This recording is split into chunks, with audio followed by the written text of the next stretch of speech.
Okay. Boom shakalaka. I've been waiting for this moment for like ever. Hugo, my brother. Hey, man. It is good to finally have you on the Crucial Journey podcast. Good to My see brother, you. I'm a fist bumper. How you doing? I fisted you.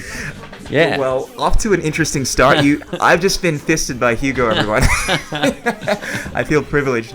Hugo, this is gonna catch you off guard, but one of the reasons I started doing my podcast Yeah. was because I wanted to interview amazing people like yourself.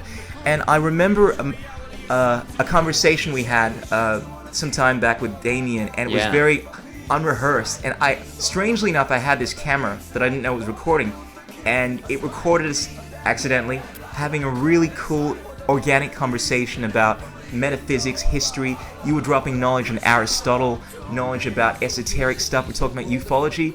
And I remember a few days later, I found out that it recorded, and I was listening to this stuff, and I'm like, wow, this is so cool. This is awesome.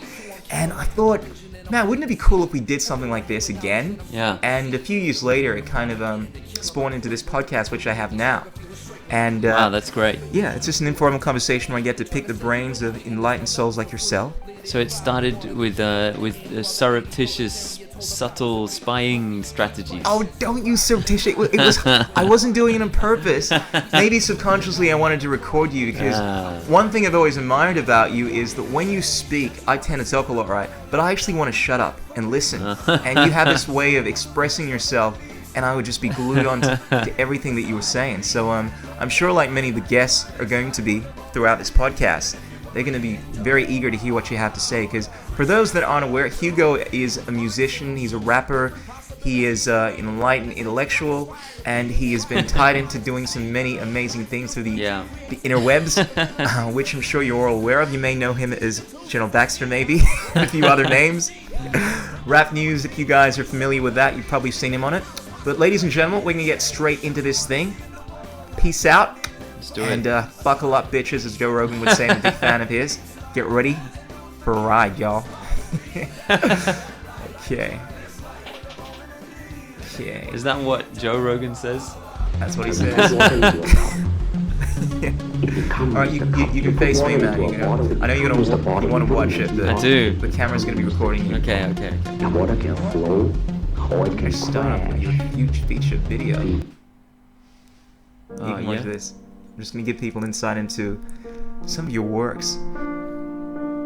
I've shared this so many times, not because Many I'm a sharing it blind because I want turn to magic. help you, but I feel compelled to share this because it's such a work of lonely art. pilgrim, ride Thanks, in man. out of the dust clouds. Welcome. Wrecked from the trek, in the saddle I'm slumped down. It's sundown, and the orange orb at my back casts a silhouette as I purposefully stalk past the domes and past minarets.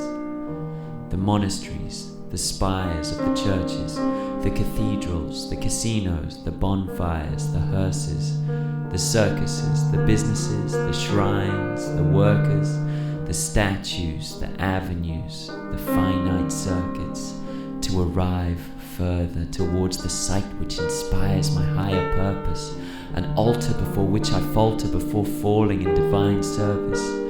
None of the teachings of the preachers effectively entered my mind's furnace, nor did any wealth tempt me more seductively than this siren. I thought I'd just give everyone a little teaser, man. The thing is Yeah. very long, but It's I long. I seriously recommend everyone checks this out. It's one of the most beautiful pieces of art I've ever seen expressed within 8 minutes. Which result. Ladies and gentlemen, Hey. here we are. You get to see Hugo up close and personal. You get to see my beautifully handsome. Actually, I look really weird at the moment. It's because I was about to get my hair braided today, and I didn't get a chance to fully do it, so I kind of look as if I don't know, I have white hair, as us black folks like to call it at the moment. It's very silky. White hair. Ah, Well, yeah, it's very. white I mean, hairs. usually my hair is all curly. Yeah, and sure. Very Afro-like, but at the moment, it's. Do you ever feel like going Questlove, just having the full fro? Yes, Yeah. yes. The guys love the fros, and some of the girls do as well, but I try to keep it more slick. That's why I get the corners done. The cornrows look great, man. When you Mm. got those in, it's awesome. Absolutely. Yeah. I like your hair too, man. Thanks, man. You're rocking the Rastafarian Yeah, kind of well, look. Yeah. I wouldn't feel I had the right to use that word personally, but yeah, I'm Mhm. I'm trying to rock it. I guess I've had these things in my hair for about, wow, it's a long time now, about 14 years. Okay. So I've kind of paid the time dues, but yeah, it's definitely not a Rastafari thing. I want to respect to those guys.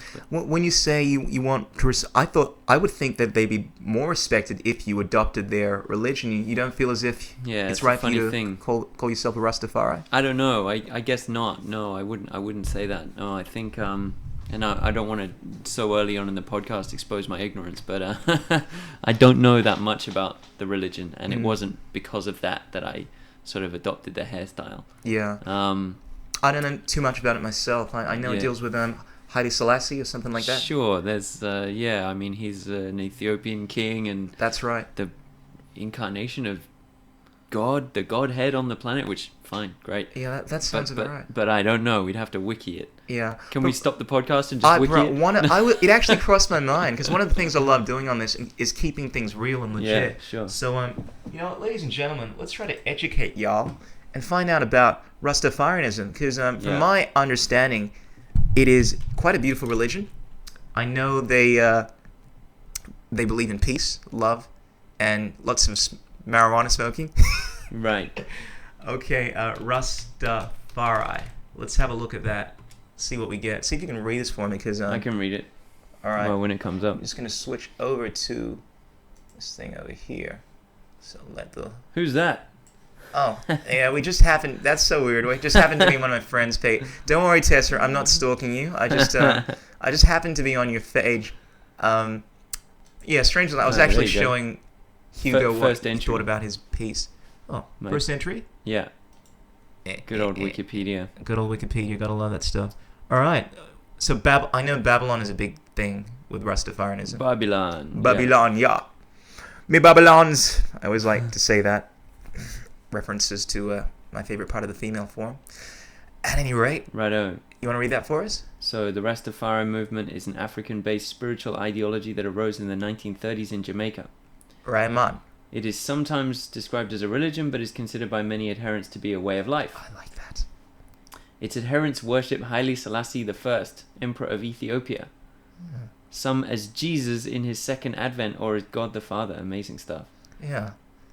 I mean, we won't go too much into the tenets of Rastafarianism, but from my understanding, you see, religions, at least according to the works of Mark Passio, this guy that I've gotten really into the works of, if you have a look at the etymology of the word religion, it's generally, the main word that comes into play is religio. I can't remember exactly what Religio, it is. I link. Yes, or to bind, or something like that. But he talks, he talks about religion, at least the original definition, as being something that binds you to to an idea. And I think religion should free you. That's trippy.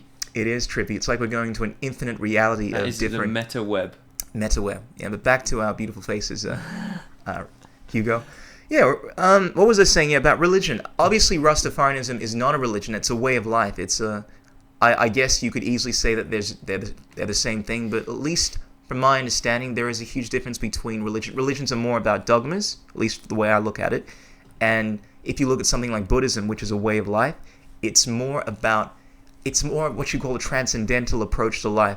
You can be a Buddhist and still link yourself towards Christian ideologies or link yourself towards Hindu ideologies. It's more about, rather than focusing on the things that separate you, focusing on what unites you. Yeah, that's good. I like that. Yeah, that's kind of how I look at the difference between religion and the way of life.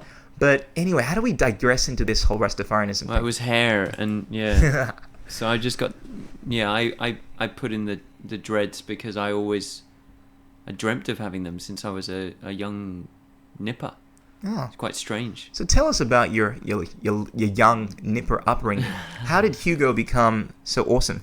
Yeah, I don't know. You're obviously from the UK. It was a fluke. Yeah. You're obviously very well educated, because that's one of the things I first noticed about you. You're very well spoken. Yeah. Do the English people just do it better? What's the deal there? No. Well, English people do it better and much, much worse. How so? We have amazing breadth of culture in England, and I mean, by breadth, I guess I mean depth of culture, in the sense that there's this really rigid class system in the UK, which a lot of people from outside don't really know about. They don't really know I have no that idea. that's a part of the culture, but it is even still. And all of this I'm saying is to preface, that I left, and I'm really happy to have got out. But basically, there's this kind of rigid stratification to society, where Australia might have 3 or 4 levels of society, and they're quite mobile, and they're kind of almost voluntary in a sense. So neither of the two main, let's say, cultures. Yeah, mate. We got the yobbos. Yeah, mate. And then we got the I can't do an intellectual aristocratic Australian. But those are the two. Do you agree? Yeah. Like those pretty much are the two absolutely primary sort of cultures. And they're pretty much down to earth anyway. We don't have too much division. They're kind of divided, but they're divided in a really interesting way, because neither side wants what the other one has. Like, there's no kind of jealousy between them. There's no like. You don't think the yobbos want to live in rich surroundings? They do. Okay. They do. All right. That's the thing. Like they really do. Like they have. They. But you said that the neither of level- them wants what the other one wants. Yeah, no? no, the level of wealth for both groups is astronomical. Like, it's crazy how wealthy people in Australia are. Like, Yeah. it's unbelievable. So you get this, you get what might be what's called a working class in another country. That's what it's called in the UK. The conditions are a lot different. They're they live in sometimes quite stressful scenarios of poverty. Absolutely. And difficulties, tribulations. Whereas in Australia, there is that. It goes on. It happens, I'm sure. But definitely since the mining boom, for example, the amount of wealth that's poured into the working class, the tradie type of professions is extraordinary. That's true. But you still, unless of course I'm not up to date with the Australian society, but you still have the Aboriginals, I'm sure, which are not there you living go. in the most what we'd call Oh, mate.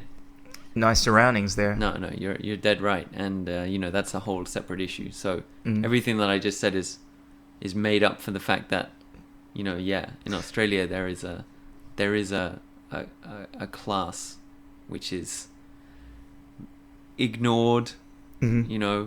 It's kind of a lot of Australians just kind of embarrassed about it. I tend to agree. I don't think there is this massive separation. At least we don't really go about. It's not like it's the Australian rich people and then the Australian poor people. We just call ourselves true blue Aussies. You know what I mean? Whereas you go to a place like India, and the caste system is so prevalent there. It's people aren't aware, but it is actually one of the most racist places in the world. Unless, of course, it's changed over the last 5 years. But as you know, they have these different classes. I think they're broken up into the Kshatriya, the Vaishya, and the Brahmin. And basically, it deals with, I think the Kshatriya is like the warrior class. At least that's what I remember from my Hindu texts. The Brahmin, they're the most elite. They're the ones that are well educated. They have a lot of money. I think the Vaishya, I could be wrong. I suppose I could Google this, but I'm pretty sure they. I think they're in between, or they're more the academics or something like that. So what's the connection between Brahma and Brahmin? That's actually a good question. The Brahmin, as you know, Brahma in Hindu mythology is basically that's another name for the supreme being. Yeah. In fact, a lot of people look at the universe as I think there's a word for it. I've heard Brahma used to reference the universe. He basically embodies all of everything that is. So I guess the Brahmin class is obviously, if you have a look at the word root, it's derived from Brahma. So that's the highest level. I think we can look at it like that. I could be wrong with this, but I know that they're generally 3 classes: Brahma, Kshatriya, Vaishya, and Brahma. We're going to do another Wikipedia? I suppose just for consistency's sake, we'll try not to do this too much because we want to entertain people. I mean, some people are about the education. I'm about talking about random silliness and just keeping people entertained. You know what I mean? Okay. But let's educate brothers. Define Brahma. Define Brahmin. Define Brahmin class. Let's have a look at what this is. Hopefully something will appear on this. Let me just try this again. Google. See what you got here for me. No, I see. This is the Abbott internet. already. Yeah, this is Slowed my down. internet is not the best at the moment. Let's see if we can. All right. You know what? I'll forget it. I might just Google this on my You phone. can let it load up. Yeah. Oh, here we go. Okay, define Brahmin. Brahmin. Yeah. There you got Brahman, then we Brahman. Yeah, that would be the one. So Atman. No, we just want Brahman. Atman's the inner self, I believe. We're already dropping some knowledge about the Indian. Oh, look at definitions of those. There things. you got it. Here we The go. top thing. A member of the highest Hindu class. That's what I was saying, originally that of the priesthood. Okay, so they're the priesthood originally. The ultimate reality. That's another name for Brahmin. Great stuff. So it has more than one meaning. And then we got... Well, amazing that those two. I guess it's the priest. The priest controls the ultimate reality for the populace. That's right, I got it now. So we got the Brahmin. Whoa! Whoa. And We're then we tripping out got again. the Kshatriya, they're the warrior class. Then we got the Vaisya, which I guess are the lowest, the poorest. Uh-huh. But anyway, listen, anything I say on this podcast, ladies and gentlemen, don't take my word for it. Go do your own research, because I tend to be lacking a lot of knowledge, and sometimes I'm always spewing out half-truths, but that's the basic idea of the in-caste system. We're just talking about how in a lot of countries there is a lot of racism. I know even in... Racism. Yeah.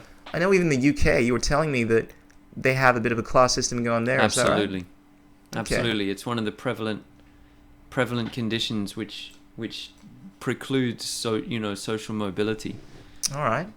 And so it's not really divided along racial lines. Well, obviously, it produced very studious people like yourself. Yeah, I wasn't that studious. I was I was at a really good school though, so it kind of came in by osmosis. So I was at a boarding school for a really long time, which was not like that much fun. But I learned a lot. Got like a pretty good classical education.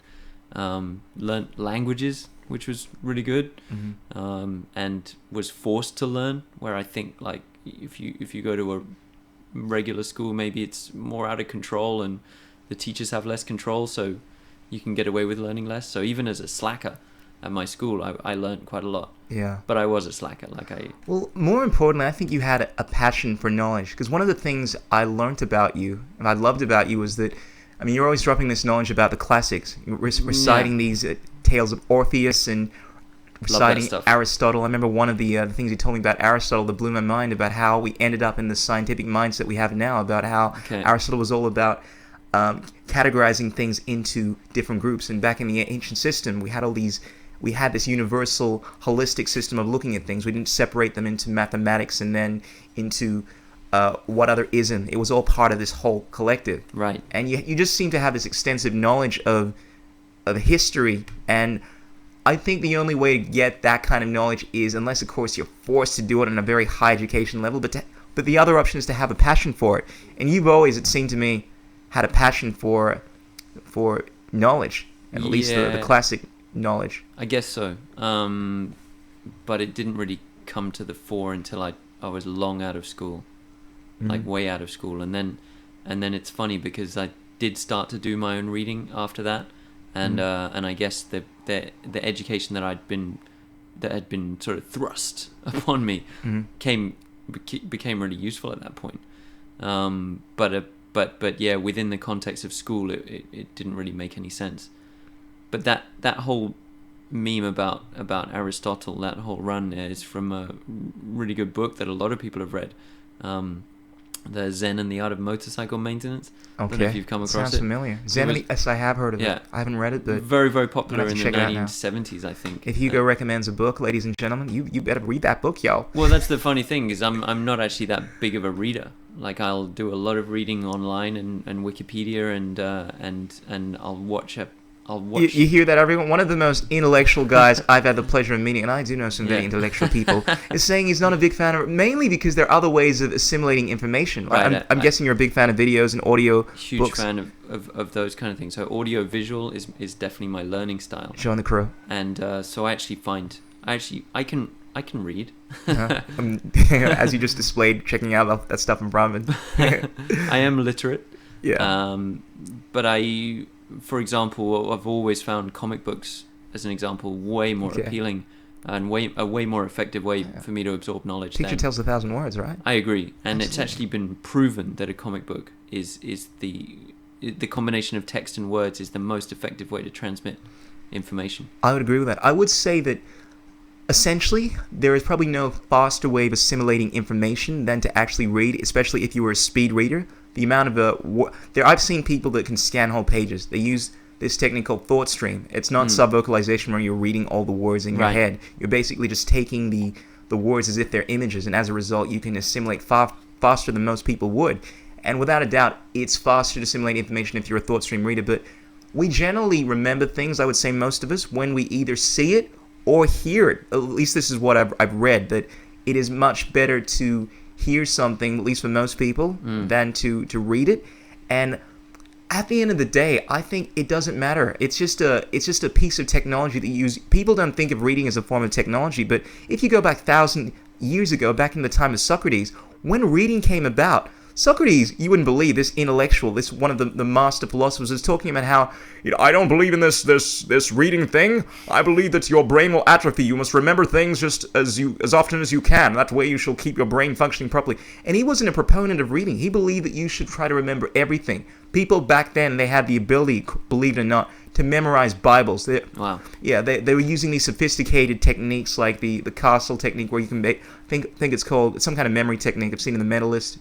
Big fan of it, where you're able to memorize things very, very well using the sophisticated ancient technique. And apparently the last century there were people that had memorized some kind of Babylonian Bible, which is much more in depth than the actual Bible, using these techniques. But the point is that back in Socrates, I hope so. Yeah, well, at least this is what I've heard on a podcast. I don't know, go check it out yourself. But apparently Socrates was not a fan of reading because it was this technology, didn't trust it. But now, a few thousand years later, became prolific, and now we have other technologies like the podcast, audiobooks, Audible. Big fan of that, where you can read books on anything, any book that comes out in this day and age, you can find an Audible. And people tell me, look, you have to read books. How about using the technology that is most effective for learning? And that's my attitude. And one of the things I love is you can be multitasking. I tend to work out a lot, so I'll be doing the gym. So I'll be buffing up, running sprints as I'm learning about nature, reality, and good stuff. Absolutely. So, ladies and gentlemen, regardless of how you come about your information, information is information. That's right. I wouldn't. The book is an extraordinary technology. It's remarkably resilient. Of all technologies of storing information, I think it's been around the longest now. That's true. And there have been so many that have fallen by the wayside, but the book is still around, and it's to be admired in that regard. Do you think it's going to be around for long, though? Yes, I do. It's so durable, and it's there's no reason to suppose it won't. Like physical books. I mean, if you watch Star Trek, and I kind of model the future on Star Trek, I think eventually we're going to replace physical books with electronic books, which we're doing now. And eventually, I've seen new technologies where they're able to implant memories directly into brains. It sounds crazy. I'm not sure if I completely buy it, because I think of the consciousness as... I think of the physical mind as being something that you store information in your mind, obviously in the physical brain, but I think the true root of information is coming from some non-local source, and as a result, the idea of we don't fully understand where memories come from, at least on the scientific level. They've tried to narrow it down to neurons or something like that, but they don't really have the science worked out, and there's a lot of airy-fairiness as to what happens, where memories come from. I mean, I know that you have a bit of a spiritual outlook on things as well. Yeah, so absolutely. Whenever I hear about people coming up with these inventions where they've been able to locate the human consciousness in the brain, I always have to pause for thought, because I think we can't fully understand it on this. Are people physical... claiming that? Is someone claiming that? Well, not necessarily, but it's just what leapt into my mind when I thought about us being able to store memories, because if we're gonna narrow our memories, or I guess our consciousness, into a physical thing. Yeah. It's a pretty scary notion, at least if you come from this theistic mindset that we're not necessarily this physical body. Does that make sense? I think so. Yeah. But I'm also, in general, I come down on the side of being pro technology. So do I. And also just to be aware that, you know, whenever it shall arrive, there will come a time in our lifetime when we're totally befuddled by the technology that our children or our grandchildren find very easy to use. Absolutely. So if, you know, I don't know, I haven't heard of this thing where they implant knowledge directly into the brain. Oh, they did it with rats. There was an article on this some time ago. They were able to somehow, I can't remember the details, but you can find it. Experiment memories, rats, you'll find on Google. That'll love it. Okay, they actually implanted a memory into a rat. Yeah, Wow. that's right. You see, I find that confusing. So do I. I don't know what the function of that would be. Would that be for transmitting knowledge? So it would be like you learnt it already? I guess so, but you know what? I'm too vague on the article. I only just had a look at the headline. Because if it is, it just brings up an interesting dichotomy between the knowledge that you gain versus the time it took to actually gain that knowledge. And more often than not, the attainment of a skill, as you well know as a practitioner of many arts, is... Thanks for that. I like how... You hear that, everyone? He called me a practitioner of many arts. Coming from Hugo himself, I like that. Well, the actual theoretical skill, or even the memory of learning the knowledge, I don't think is anything compared to the time of practice, the gradient, the degrees, the gradual learning of the skill in terms of actually incorporating knowledge. So I don't know how it would work. I'm curious, but So am I. And it's an interesting outlook. I think that time, you know, because we're kind of like, we are as both of us agree, kind of non-physical and physical, manifested in a physical body. But one of the ways that we navigate, one of the main ways that we navigate, is through this illusory fourth dimension of time. So we control, or we perceive change, and we perceive life on the timeline. So we can perceive a lack of a skill, and then a gradual learning of a skill, and then the attainment of a skill, only because of the time in between those things. So the time gap is what makes learning and what makes change possible, or even possible to observe. So if you take that out of the equation, absolutely, you're gonna that's where I would be like a grandpa. Yeah, because I'll just be like the kid. I'll be like, how the hell is that? Yeah, kids, you know, back in my day, used to have the Spanish guys. They used to play the flamenco guitar, and the kid just be like, really, flamenco guitar? Just download it. And then they'll just be strumming around the guitar, I'll be like, that would confuse. Oh, son, that would confuse the hell out of me if I did that. Yeah, on one level, I love the hell out of that, because I'm a big fan of The Matrix. I love The Matrix too. Love it. Yeah, I mean, obviously to save a lot of time, if we could do that. But I think one of the greatest things in life is being able to become really great at something, and by doing so, being able to attract lots of girls with it and get some pussy. No, I'm not that shallow. But seriously, I think the process of becoming... That's a really good hook, by the way, for males to learn skills, is that initially, one of the reasons why they do something, why they're driven to be great, is exactly that reason that you Absolutely. said. But it's just a hook that hooks them in, because the reality is, you know, if you become great at something, you generally, that's what you end up wanting to spend most of your time doing. That's true. I mean, it takes a tremendous amount of passion, discipline.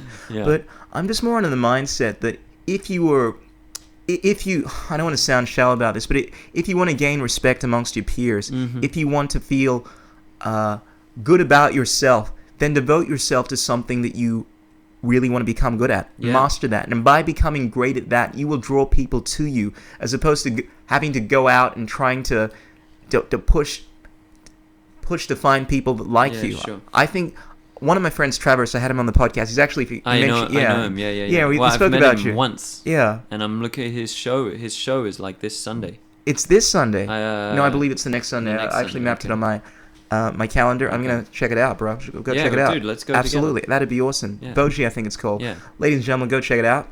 Gotta love how I can represent my friends and stuff like that on this podcast. It's one of the cool things about it. But I digress. Damn it, I lost my train of thought. Just becoming great at something. Right. And I think it's beautiful, the fact that you can draw people to you by becoming great at things.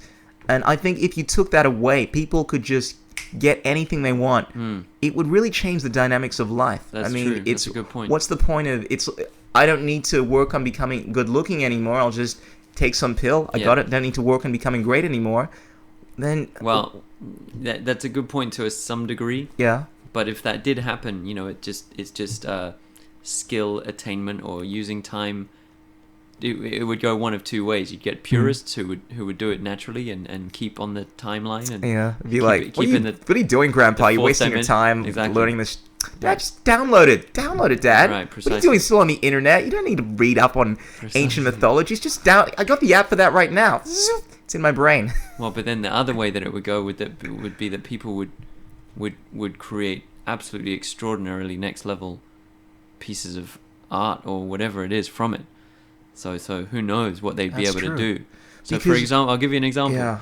Like in exactly the same way that now we have the MP3 downloads and the sampling has just got to it, and it's such an insane level of sharing and accessibility. So initially, instead of composers, now we might have people who are sampling and sequencing music together. I can mention one of our peers, F. Joss Treats. My DJ musician friend who puts together the pieces of music in such a unique way.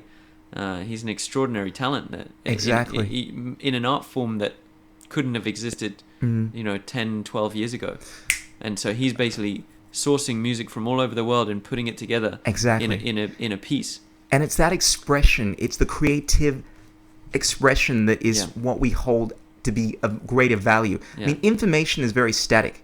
I mean, I think as we become more technologically advanced, the importance of static information, this left brain way of this left brain system, is less important because we're going to have computers that can do all that much, much better than what we can. But the idea of being able to take on information, express it, extrude that out in this something that is coming from a higher perspective. You know what I mean? I mean, what we're doing with the information is something that cannot be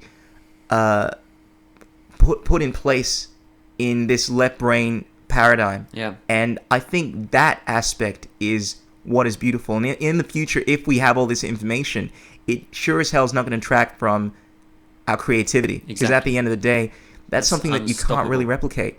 Totally. At least I don't think you can. But then again, Ray Kurzweil, I'm sure, would disagree. He'd be like, well, actually, in 2029, we're going to have computers that can think for themselves and express all creativity. Anything that can be manifested in this physical being can be represented on a computer. I'm like, I don't know about that. You've heard of Ray Kurzweil, right? Yeah, does he say that about creativity as well? Ray Kurzweil's view is that of the materialistic world.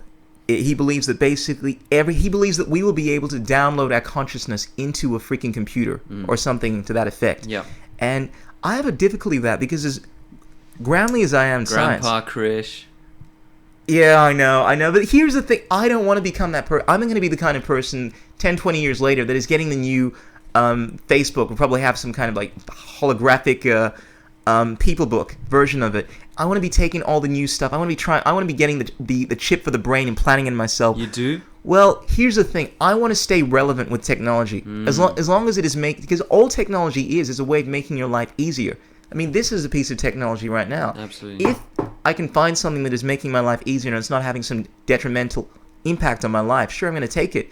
I want to be the kind of person that is very progressive, that is taking on all these new ideas. As soon as you become static and you stop wanting to grow, you stop allowing the inlet of information, you become one of these grandpa, no, I don't trust this interweb stuff. That's when you become old. I just think you may need to pause and think about the information that you're taking on, because sometimes it might be giving you something good, but it might be taking a lot away from you as well. That's true to some degree. Mm-hmm.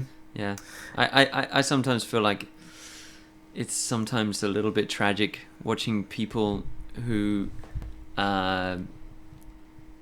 didn't grow up, weren't born breathing the air of the technology, which means that it's just infused in them and they instinctively know how to use it. trying to learn how to use it. Yeah. I'm just like, just don't bother. It's torture watching you try to use this stuff.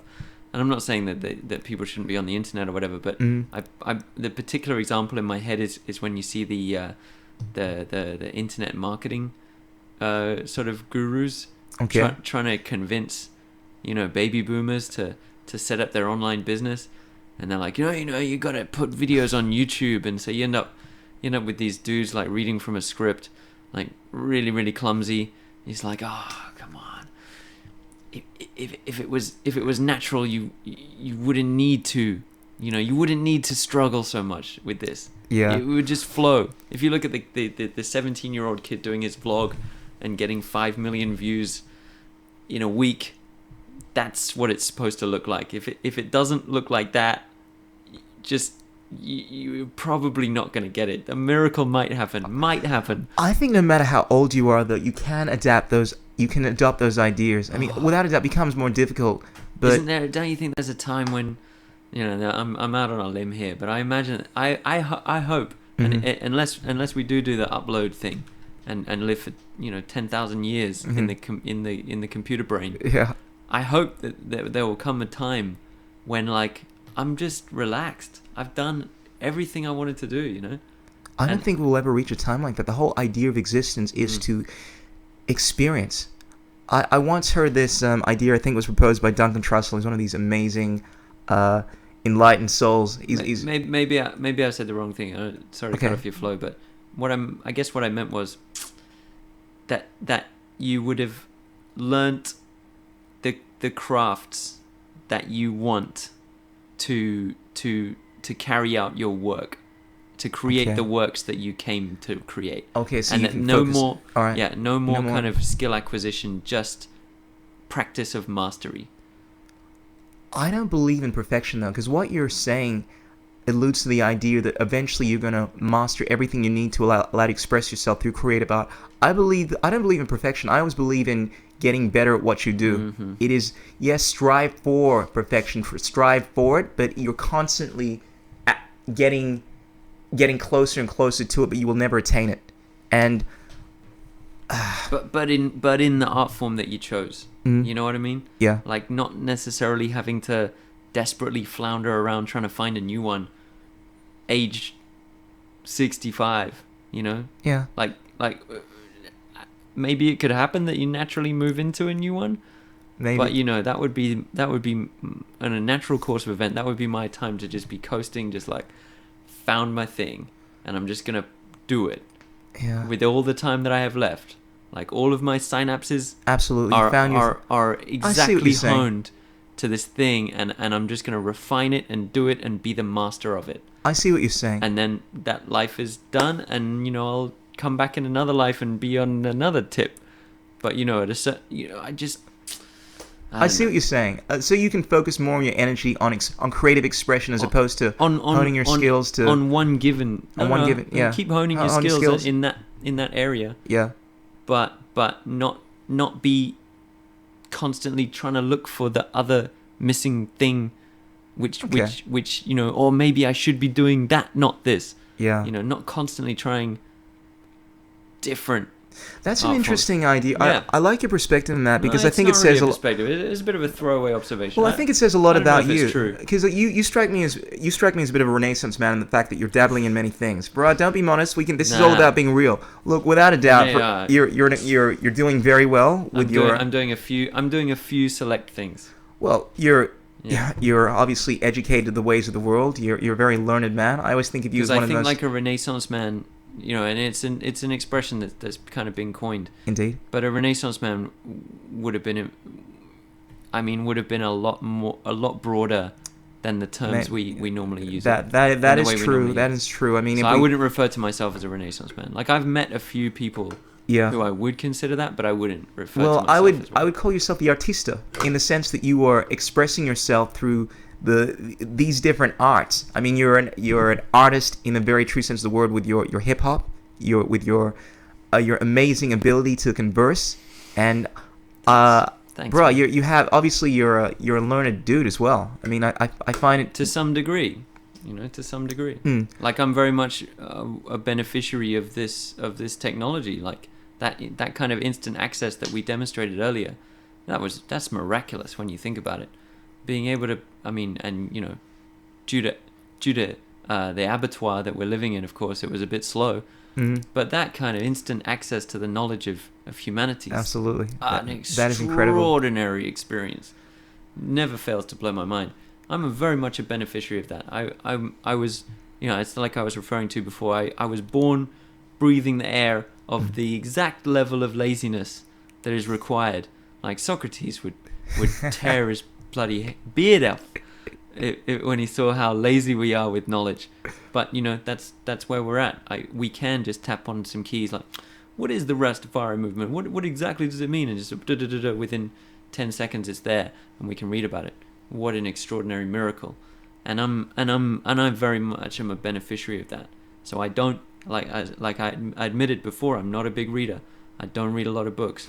Well, it's funny you say that because look, let's talk about one of the things that you're focusing on a lot at the moment, rap news. And one of the things I grab from that is you are this purveyor of tremendous knowledge. I mean, I feel as if the character that you play is this conduit for all the different perspectives on what's going on in the world. And I love the fact that you're not just portraying one story. You're portraying multiple stories from the stance of the General Baxter, this hardcore military utilitarianistic dude that wants to conquer the world. It's all about America, fuck yeah.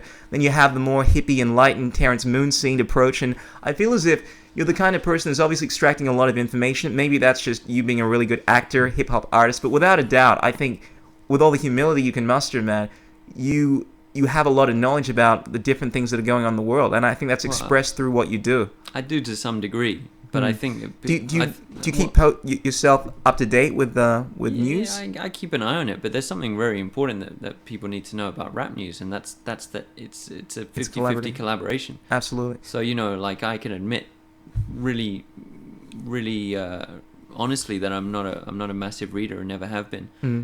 But I do keep up to date to some degree with events. But the reason why rap news is intellectually so on the money is because of my collaborator. Wow. Giordano Nanni. Like, the guy's a genius. I'm sure he is. And I love the fact that you speak so highly of these people that you work with. I would love to meet this guy. Man, you got to. In fact, you should try and I'll convince him to come on the podcast. I will. I'll get in touch with him. Giordano, right? Giordano.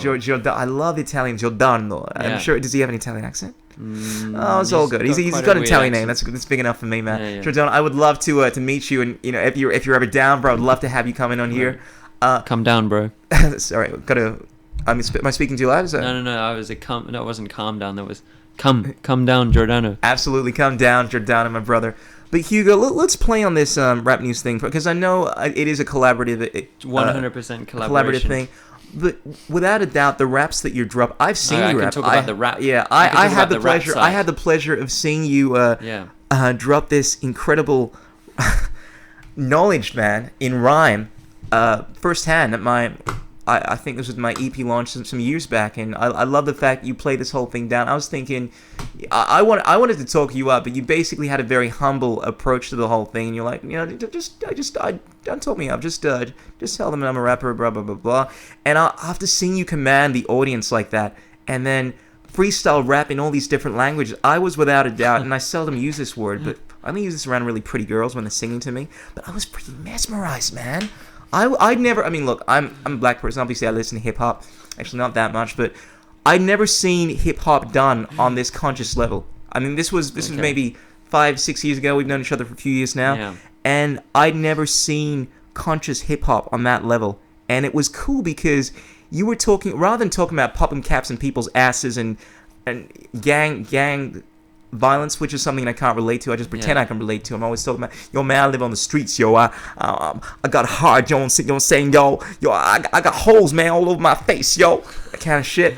But I can't relate to that stuff, and because I like to think of myself as a bit of an intellectual. I like to keep informed. When I was hearing you rap about all of this amazing, uplifting stuff, dealing with the conscious movement, dealing with all of this stuff that I'm into, it was very, very, very powerful. Thanks, man. Yeah. But so obviously you disseminate that stuff on rap news. I mean, I know what your style is, man. I know that stuff is inherently... No, there's a hybrid. There are elements of me that come through in rap news as well. But again, that's not unlike Giordano. He's a deep dude. He's not. I don't know if you describe it as spiritual. He's very much on the. He's a man of reason, but he's also an enormous respecter of indigenous cultures, and therefore, there's a massive amount of indigenous culture all over the globe is related to spirituality. So he's not in any way closed to those things. So there is having that broad a conception of history as he does, you're bound to get there is a spiritual element that comes into it just from knowing that our little portion of history is so limited, and it's such a short period of time, and yet we've affected the world so massively, and knowing the depth and incredible lengths of time that indigenous people were kind of custodians of the lands that they walked upon, and how they used spirituality and sort of natural population control and connection with nature, all bundled together in. They wouldn't even have known those concepts were separate. Yeah, so he's drawing on this vast knowledge of history, and he's drawing on it, and so he's very much a spiritual man. Absolutely, so, no doubt. Can you walk us through the process of how you guys craft these videos? Because without a doubt, it takes a lot of. I know you don't want to go too deeply into this, and it does. The only reason I can't is because we have an arrangement where we always do our media with rap news together. That's fair enough. I totally get that. We'll have to try and arrange it. We'll come down for a chat. The pair of us. I would freaking love that, man. Yeah, I'd love that. We'll try and hook it up. Yeah, I just know. I feel very privileged, because with all the humility I can muster, I know that you haven't. At least I'm aware, because I'm always constantly checking out your stuff, and you haven't done too many of these formal interviews or anything like that throughout the interwebs. So I know there are a lot of people that have a lot of questions, and they're very eager to find out what makes this thing work. Yeah. And I know for a fact right now there are a few people out there that would be dying to get an insight into what Mr.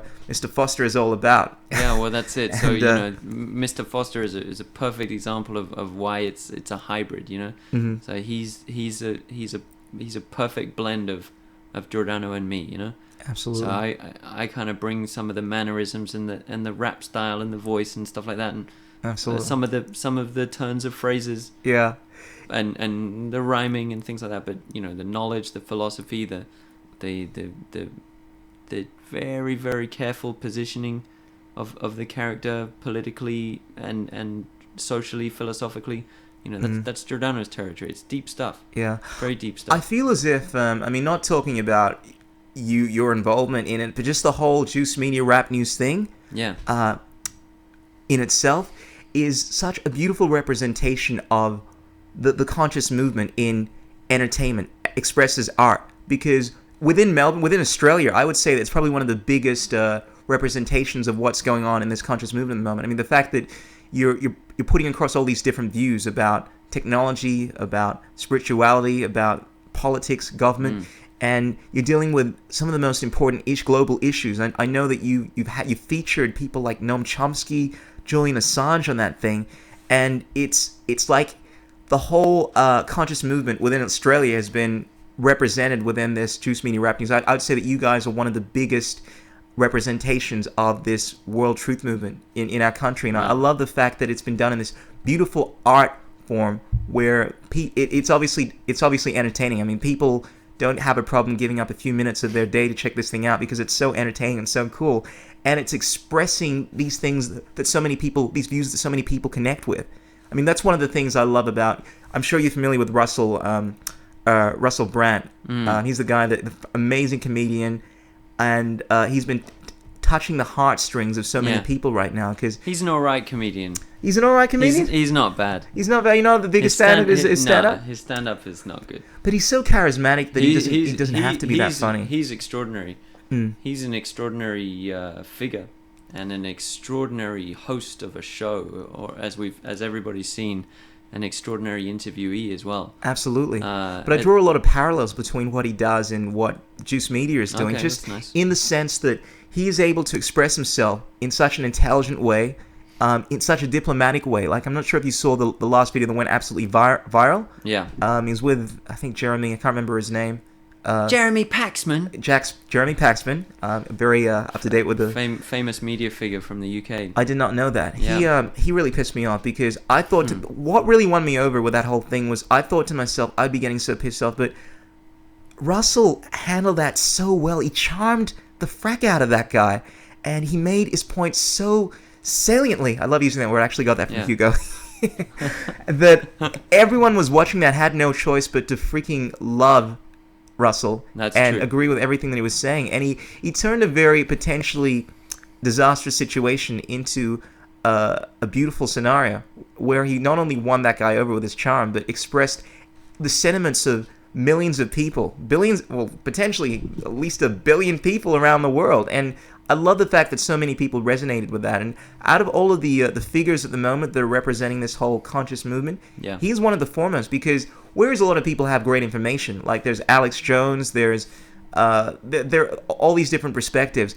I love the diplomacy of Russell. I'm a big fan of the idea that if you're going to tell people the truth, make sure you make him laugh, otherwise they'll kill you. Right on. And Russell is so charming, he's so funny that it's hard to have any kind of a anger towards him.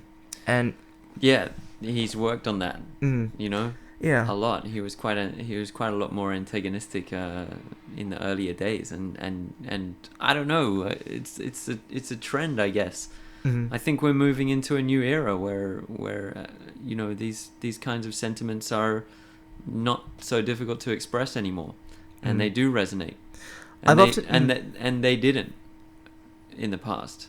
yeah, They didn't, you know, 100 years ago kind of thing. Or absolutely. They, you know, we would have had sort of Voltaire or other sort of enlightened beings on the earth, but the broader resonance was not possible due to the media, the lack of instantaneity of the media, but and B, just probably not possible just because, without sounding too woo woo, the vibration wasn't. I wanted to drop that, Wasn't man. right. And look, we're pretty cool with our hippie ways. Sure, I mean, I can go woo-woo. let's go woo. Let's talk about the I can hippie go movement, woo-woo. because look, we're Woo woo Tang Clan. a year ago we were just been on the precipice of 2012. Yeah. Armageddon, that kind of shit. Yeah. And look, regardless of what take you want to take on that, I think a lot of people looked at 2012 as a conscious shift. Because I know you're somewhat Actually, familiar. it's not regardless. That's the thing. It's not regardless of what people want to take on that, because that is exactly what it depends on. It depends on what people want it to mean. So a good you know, point. even though and especially now that it's past, now where they say that history is written by the victors, so we won. Yeah. We survived. So if we survived for now. We haven't destroyed the earth yet. That's true. We can So- make this movement what we want it to be. Precisely, we can And make it's it what we obviously want. conscious shit. Yeah. So we didn't, you know, the Hollywood version 2012 didn't happen. Great. That's great. So we won that one. We beat Hollywood. No matter how much magical manifestation they tried to do, it didn't happen. No comets, except for that Russian one. But that was pretty minor. Around the time in the lead up to it, 2011, we saw Fukushima. I was thinking, whoa, Well, this is that's- just and on the edge of it. That's a good point, because was- that's not over. Yeah, that's Far actually from it. another issue. As you know, the radiation is spreading throughout the. I think I don't understand too much about the geography, but obviously Pacific Ocean. Yeah. And it's a big scenario, and I'm reluctant to bring this up on Facebook because the times I have, people just look at me as being the messenger of bad news, and they're always saying, "Why are you being so negative?" Because this is a serious issue. It's like the Japanese government were undermining the significance of this thing, and because of reporters, we now found out that this is a hell of a lot more serious than what they believed it to be, and it's still going on. I mean, that the radiation is spreading, and I mean, I've heard from many sources that it's potentially going to be a global issue. I mean, we know that there have been seagulls apparently that have been found this is in California or New York. This is in the East Coast, and they found the radioactive levels in their droppings are much, much, much higher than normal levels. So this is obviously affecting the sea creatures. Bottom line is there's a lot of evidence showing that this is contaminating foods, and the fact that it's being played down is a worry, because pretty soon it may reach the point where, yeah, this is going to be affecting a lot of people, and it's going to create a lot of panic, and because people haven't planned to get out of these areas, and it's all just coming in one little shock. Oh shit, we're actually suffering, we're actually dying. We all got to get out of here. There's going to be massive panic. Everyone's going to be trying to get out of the country, and because they haven't done all this planning, the problem could be a lot bigger than what it could have been. Yeah, again, we don't really have a precedent for that. A lot of our hypotheses around those kinds of scenarios come from Hollywood again, which is the Fukushima incident. Mass panic. Okay. And sort of chaos and every man for himself kind of thing. Yeah, that's a good point. Sort of zombie apocalypse, which is amazing that there's how prevalent the zombie meme has become now. Well, we've seen that in the Katrina incident, the hurricane, and how basically a lot of people were panicking there. We're seeing a lot of stores raided. I mean, that does seem to be the general. Yeah, but stores raided. That's not really that big a deal, is it? I mean, you. Not to put too fine a point on it, but if a populace is in the midst of a disaster, and and they have no food, and there's a store locked up, I would say that they're morally justified in breaking into the shop and getting some food. I would agree. But this is beside the point. We'd have to look at that on a case by case basis. Okay. What the main thing that I would say about Fukushima is that Fukushima. I like how you say that. I think that's Fukushima. I think that's how it's pronounced. Is that it represents like a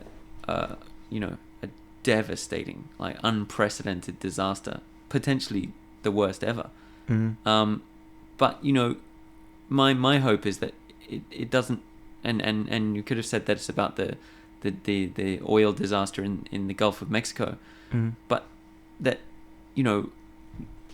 we have to try to see a development in consciousness in any case, and the fact that these incidents are the way that they're viewed is maybe the only thing that fills me with hope, in that anybody who hears about them now agrees that they're not a good thing and that they need to cease.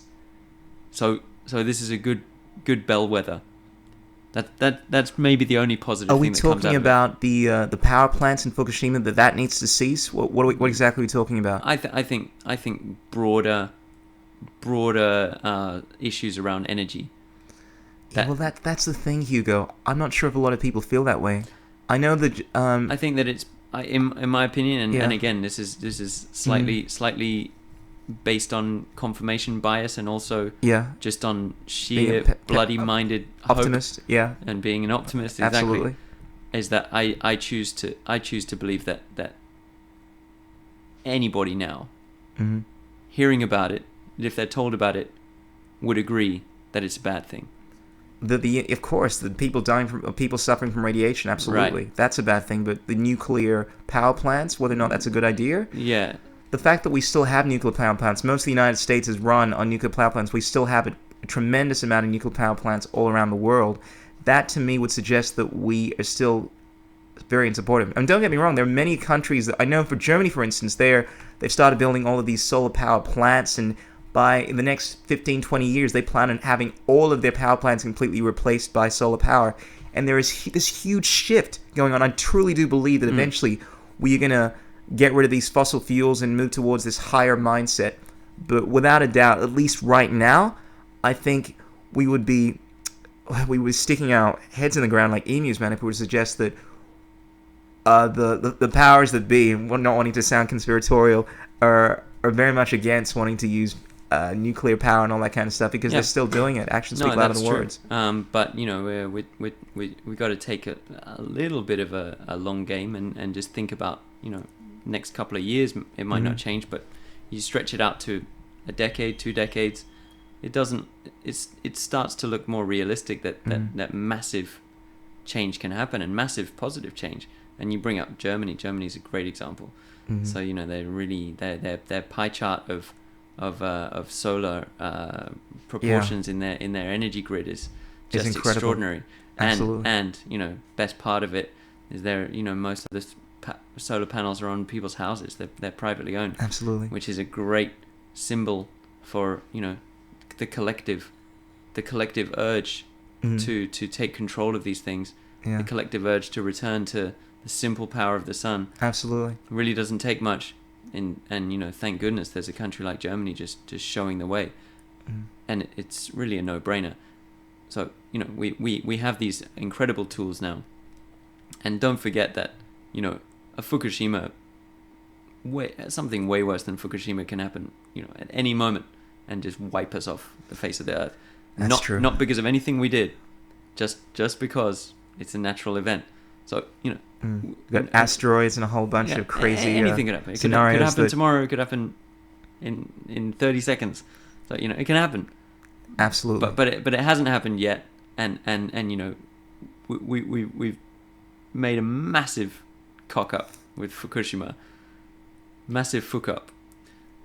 But we're a learning species, and I really do fundamentally believe that this let's get woo woo again. Yeah. The vibration is shifting. Absolutely. And so it starts with observing that nobody's out there saying, haha, great, haha, fuck you, Pacific Ocean, haha. Mhm. No one's saying that. Like, some trolls might be just for a joke, That's true. but nobody believes that. And I would say that compared to the heights of the Industrial Revolution, that's a massive shift in consciousness. Absolutely. We have a look at history, man. I've recently gotten, like I'm sure you were a big fan of, very much into history, and you have a look at some of the things that took place, in the times of Genghis Khan, Alexander the Great, and without a doubt, over the last 100 years, we are seeing we've had the fewest deaths, fewest murders in any time ever in history. We are seeing such prosperity. Having said that, there is still a tremendous amount of nefarious shit that goes on. I mean, you're familiar with the Edward Snowden incident. The fact that I love the fact that right now we're knowing as fact, not conspiracy theory ideas, that the U.S. government, the small 1% of whatever you want to call them, they are still doing these really dodgy things, like surveying all of our text messages and basically all communications, and they're hell-bent on going to other countries. What did you say, the 1%? Well, what I was trying to illustrate is that government, the people, without a doubt, the overwhelming majority of us are still up for wanting to heal the world and all this kind of stuff. I would concur with that, but it is very clear that we're still seeing this manipulation take place on so many levels, from a small spectrum, if you want to call them the elites. I'm not sure if you subscribe into the Alex Jones mentality, where there are these... I think Alex Jones's mentality is changing. It is. Massively. But he's another great bellwether for how consciousness is changing. How do you think it's changed? Oh, it's extraordinary. You look at... I don't watch him avidly. Yeah. But compared to the documentaries that he was producing when I first encountered him, compared to him now, it's a sea change. That is very, very true. We're seeing Becoming more spiritual. We're seeing a very struggling enlightenment before our very eyes. This man is like, he's being confronted daily with a tremendous amount of information, with a tremendous amount of truth, and he's actually having to try really, really hard to hold on to the negative perception, because quite frankly, these divisions between tiny percentiles of the human us, populace, them, that mentality. us, them, this is not going to work anymore. This is just not going to work, and it doesn't work. Like, people aren't even really able to get that angry about it anymore. Like, the divisions are dissipating, and people kind of listening and spying in on the communications. Well, it's kind of a luxury of being in a country where we're not trying to rebel against our government, I suppose. But the more data that is gathered from people, and I'm not saying I approve of it, but one of the really interesting side effects of this is that governments and so-called elites, get a really good picture of actually the raising of consciousness on the planet, and they're actually tapping into it. They can't not be affected by it. They can't. People in these positions cannot shield themselves from the raising of the vibration. That is a very and so by tapping into people's optimistic communications outlook, in this regard, they're actually exposing themselves right to the core of their organizations, right to the very echelons of their organization. They're exposing themselves to the very phenomenon. Well, they're unaware of the phenomenon. They're worried about terrorism and things like this. I honestly don't think they're too concerned about people becoming enlightened. I feel like personally that these governments and things just really represent the level of control that a given populace is willing to submit to or demands from its perception of authority structures and things like that. And as the populace raises its vibration, it's quite simple. The government ceases to be able to exert totalitarian control over them. Well, let's certainly hope so. Well, we're at a stage now where these kind of Western countries, there's a danger that it could kind of slip back in a way. But really, we're so advanced in terms of sort of civil rights and things like this and popular freedoms that really it's now a case of just tweaking. You don't think some of these freedoms, though, and you have a look at the United States. I feel as if it's going through. They've eroded some of these personal freedoms, and it is almost as if they're declining into this. You have a look at most empires, like ancient Rome, and you have a look at the symptoms of when they were about to be destroyed. And I feel as if, at least according to Alex Jones and a lot of and just based on my own observations, that we're seeing symptoms in the United States at the moment. And I'm not sure if I buy into the idea that everything is as right as rain as we'd like it to be. I mean, obviously the United States is in this massive financial collapse, but they're still trying to war in all these different countries. Yeah. Where do you see the world being in the next 10, 20 years, and specifically the United States?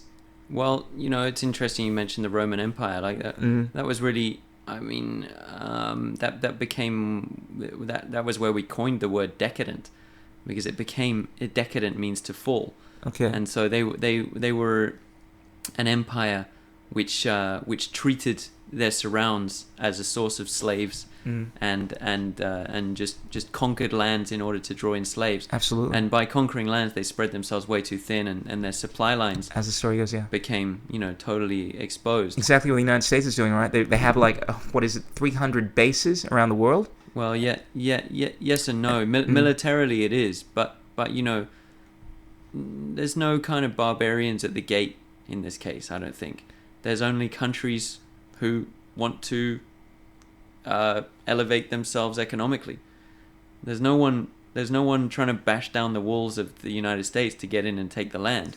But isn't that what their whole war on terror is about? They feel as if someone's bashing at their door and they're trying to protect themselves. That's very funny you should say that, because it's if they do feel like that, it's a very figurative sense, because it's not a literal invasion that they're afraid of. They're afraid of. It's difficult to separate real fear from fake, cynical fear that's being used on the populace. But let's take the real fear. It's definitely not a fear of an invasion. I mean, it's extraordinary when you think... True. Look, this is the 21st century. I think what they're mainly in fear of is the use of nuclear weapons. The use of... One of the most compelling arguments I ever heard for Obama doing a lot of the things that he's done that a lot of people don't even know are completely screaming out off the top of their lungs, how the freaking hell can this guy do this? For instance, the NDAA, which I'm sure you're aware of, National Defense Authorization Act, they can detain people indefinitely, going to war with all these different countries, all that kind of stuff, right? If I gave you a scenario where if someone like Obama was given all this information that other forces were just on the edge of creating nuclear weapons, and within a few weeks we could seriously see this stuff being detonated within our country, then I would be inclined to think that, okay, now I can understand why you're taking all these drastic measures. And a lot of people make the argument that the United States could possibly be under threat from massive attacks. Nuclear weapons. This is no small joke. We now have the ability to completely decimate. We're talking about global Armageddon kind of stuff. People don't realize the bombs that we used in Hiroshima and Nagasaki. The ones that we have now are hundreds of times more powerful. When you're dealing with weapons like this, when we have a look at Fukushima, all right? We're talking eradication of the planet. And when people have access to these things, we're not chemical weapons, not just dropping planes and buildings. We're talking about serious stuff. Then it makes you understand why the United States is acting so fearful. If Obama had access to all this information about the possible threats, and I think they're not just airy-fairy ideas. They're real tangible possibilities. And whereas I want to be as optimistic about the dangers that a country might be facing, I think some of the fears are definitely real, but it still doesn't justify them doing a lot of the things that I believe they're doing. Yeah. The idea of I assume you're talking about a nuclear terrorist attack. Absolutely. That's unstoppable. I mean, what if someone were to do a kind of James Bond villain type of dirty bomb briefcase thing, they're going to be able to do it. Well, then make the argument that, look, without a doubt, the Indian Pakistani not president but great official or something like that said that, look, if I think it was, don't quote me, but it was something to this effect, if India does this, we're going to drop a nuclear bomb on them. Now there are various countries that have openly said they're going to use these weapons. Without a doubt, it's a serious issue. I mean, the United States, for instance, there's a reason they don't want countries like Iran to make these weapons, because they're fearful of them using it. But the point I'm trying to make is that it is very possible for countries to use these weapons. I mean, I think that's just a reality of the world that we're living. They have been used. Russia was building them. Russia still has thousands of nuclear weapons. They could blow the world up many, many thousands of times over. And I think the threat is definitely real. And whereas I want to subscribe to the idea that definitely we're evolving our consciousness. I mean, we have a look at what humans would do thousands of years ago, with Genghis Khan and, all the terrible battles that took place in our history. Not even that long ago. We only have to go back not even 100 years ago and see the terrible atrocities that took place in Hitler's time and all that kind of stuff. And we know that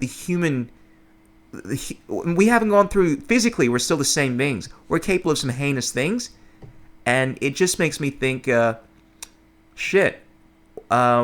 We have the potential to either evolve and become the most amazing, beautiful planet, or we could seriously find ourselves in a lot of trouble if we don't get out acting gear, because the world is, 2012 could still eventuate. I know that sounds very ominous, but the fact that... You mean the movie? No, the movie scenario. And let's be clear about this, because the movie one, it didn't have any cause. It was just metaphorically, a series of natural disasters. That's true. I'm talking about Armageddon. I use 2012 as a metaphor in this. Armageddon was... talking about the movie Armageddon? No, I'm just talking about a metaphor to explain the idea that we could... A global conflagration. Absolutely. That we could end up... nuclear holocaust. I know. And I know I watch you, and I know that the whole ominous kind of approach to things is definitely not the place that you resonate with. Well, I have sympathy for people that do. I mean, those are convincing stories, and they really are. But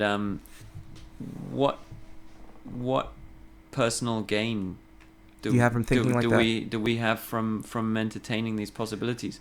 Like it won't do any good personally, and it can lead to a lot of negativity in terms of perceptions or even approvals of certain actions. So, for example, if we ever say, that in order to mitigate the risk of a rogue nuclear attack, we are willing to endorse the use of flying robots to kill people at weddings. Absolutely. If we ever find ourselves falling on that side of the fence, it's evidently there's been a mental without a doubt. cock-up. It's nothing that justifies that kind of logic, but I do believe that I don't subscribe to this hippie mentality that let's only just focus on the good, that there is no evil in the world, and that is the general ethos of a lot of the people out there in this this New Age 2.0 movement thing. I do believe that there are definitely terrible things that are going on in the world. I think sometimes the only way to avoid being injured by something that is coming towards you is identify the problem and get out of the way. And unless, of course, you you live in this. Let's call it the reality principle. But there's no escape in this case. There is an escape. Escaping it is identifying what is really going on in the world. This is what I subscribe to: the fact that there are, let's say, a very small percentage of people in power that are basing their decisions on how they can elevate themselves or their people, as opposed to thinking in the greater good and all that kind of stuff. And they're doing terrible things. I mean, for lack of a more eloquent way of expressing myself, they're perpetuating heinous, violent acts on innocent people around the world. I mean, we've all seen what drones have been doing. I remember I saw a report recently about a kid and their mother or something like that. They're talking about how their one of their relatives was killed. They watched them being disintegrated by one of these drone attacks, and they were pleading to the U.S. government to stop this kind of stuff. And the more people always telling me about how I shouldn't be perpetuating these ideas because it's negative, but by becoming aware of the problem, that allows people to say, hey, this is a bad idea. We're going to stop this from going on. And that's basically how social revolutions have been perpetuated. That's how we've gotten the government to stop doing terrible things. It's always how it starts by becoming aware of what the problem is. Yeah. I mean, you I'm sure you understand English history more than I do, and I don't understand this very well at all. But I know that the people in the United States, they basically decided to protest for. I'm sure you can explain this much better than I can, but they weren't willing to suffer the rulership of the monarch or something like that. Therefore, they didn't want to pay taxes. They didn't want to pay taxes, that kind of shit. Therefore, they stopped protesting. Yeah. And they go to war for it. And bottom line is, you have a new country with new rules, and it leads to this beautiful Declaration of Independence and all this other kind of stuff. And that's what happens from being aware of the injustices that are going on in the world. I agree with that 100%. I think that, in terms of especially actions of our own governments, that's absolutely correct. Fear of actions of other people's governments is less constructive. And so maybe indignation or what can we say, like holding our own governments who we vote in, who represent us, to account. 100%, couldn't agree more. But the flip side, where we were talking a little bit earlier about the danger of rogue kind of attacks or terrorist attacks. Yeah. These things for me don't get any energy. And that's a good attitude, because there's so much negativity going on in the world that if you assimilate all of that stuff, all that information into yourself, you're going to be... I mean, I think about how I want to live my life, and whereas I love having these conversations, I don't want to become one of these activists that's constantly immersing myself in all these horrible... Like, you've seen collateral murder. There's far worse stuff than that on the internet. In fact, that is a common thing that most military people can access. They're constantly trading videos of kills and things like that. But there's a lot of terrible stuff that goes on in the world. And if you immerse yourself with too much of that, you're going to be living in this very low frequency. And I think one of the best ways to uplift other people is to be the change that you want to see, to be vibrating this higher frequency, to be the kind of person that's positive, like yourself. I mean, I say every interaction with you, Hugo, is always a positive one. You're thanks. Yeah, but you just reminded me of my great friend Tim Parrish, who runs the Transitions Film Festival. The slogan of the film festival is "See the change you want to be." See the change that you want to be. Yeah, which is phenomenal. I mean, it's phenomenal for a film festival, but it's also phenomenal on a magical level. Yeah.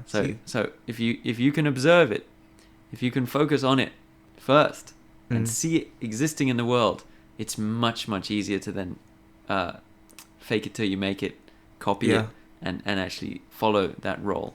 Absolutely. In your own life. That's powerful stuff, because he's a clever guy. You should get him on the podcast. Absolutely. Well, bro, be sure to send me his contact details, man. I love getting in contact with people like you, because you open me up to another world of other possibilities, It's like, One of the most profound people I met several years ago was Damien. He's Damien, what a legend. Yes, and should get him on the podcast. I would love to get him on the podcast, and he was probably one of the few people I met that was very outspoken about some of these very unpopular ideas, because this is still the time of the internet. He's an evolved being, very much so. But one of the things I admired about him is he would speak very openly with a lot of conviction about so many of these issues.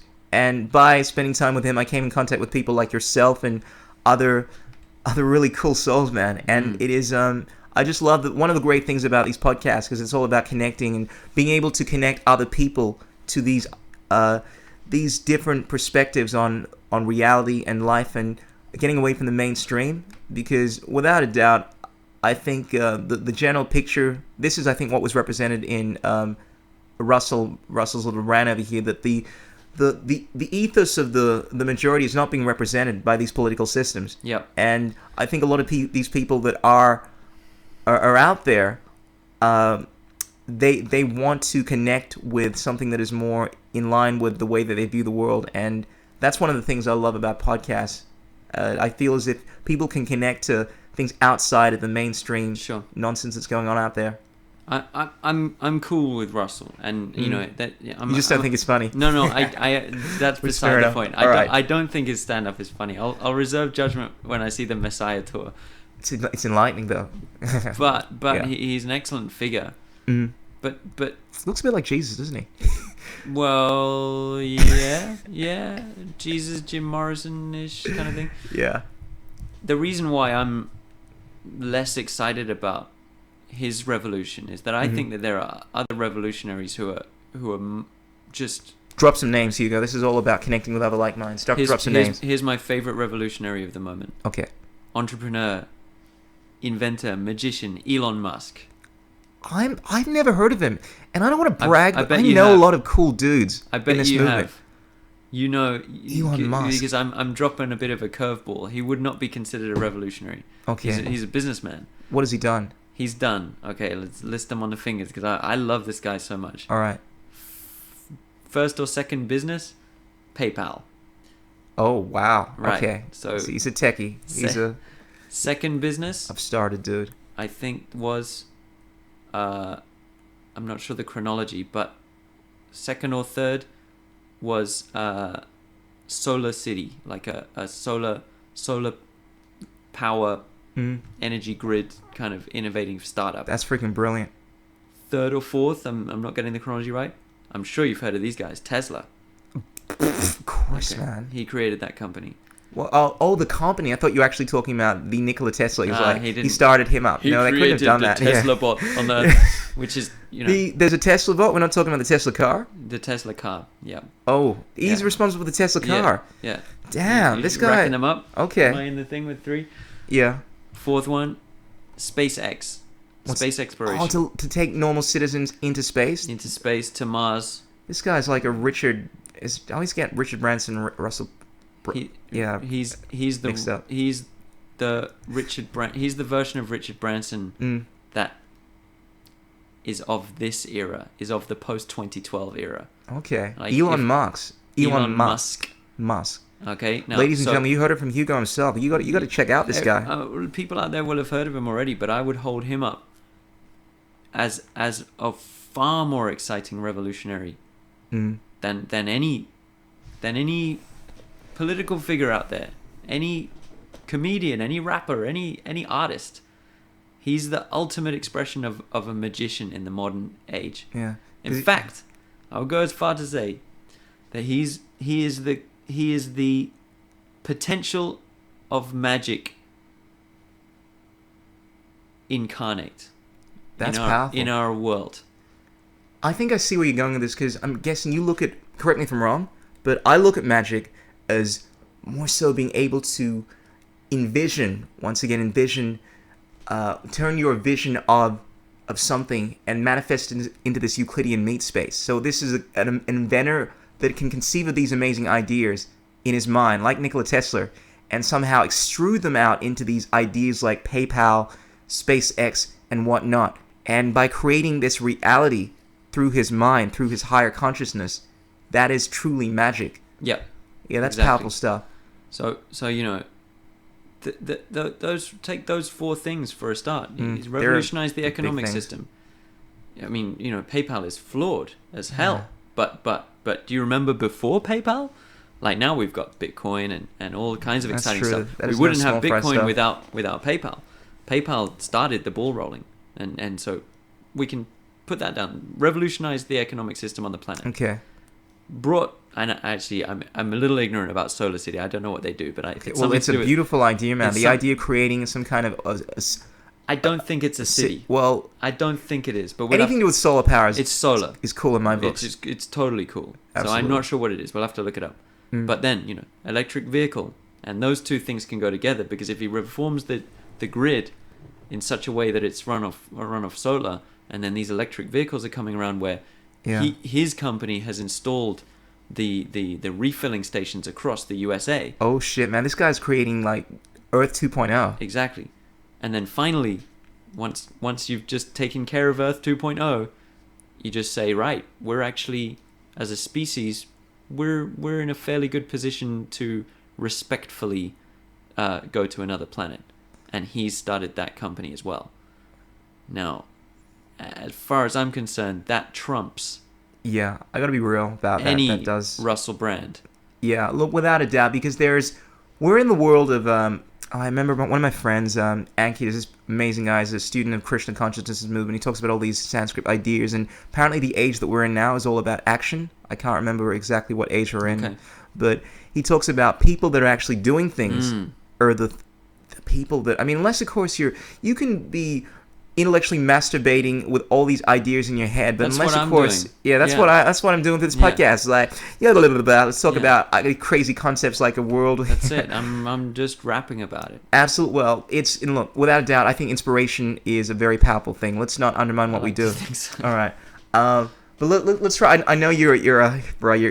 Man, you got a lot of things to do. Let's No, yeah. I'm not. That's just me adjusting my All right. rush. I'm not Okay. in a rush. That's cool, but I really wanted to make this point about how people that are doing things, actually going about really changing the world as opposed to just intellectualizing. Yeah. They're the people that we really should be holding up there, Exactly. looking up to, as opposed to the Kardashians that are all about freaking banging hot Yeah. guys and stuff like so that. you know, Russell Brand is undoubtedly better than a Kardashian. Yes, without a doubt. And look, that- not and so to he detract from him. represents a great potential for the celebrity to change the conversation and do good. and it's getting the ball started. I mean, I it's like the guy. inspiring. Don't I get love me the wrong. guy. Like, he's great.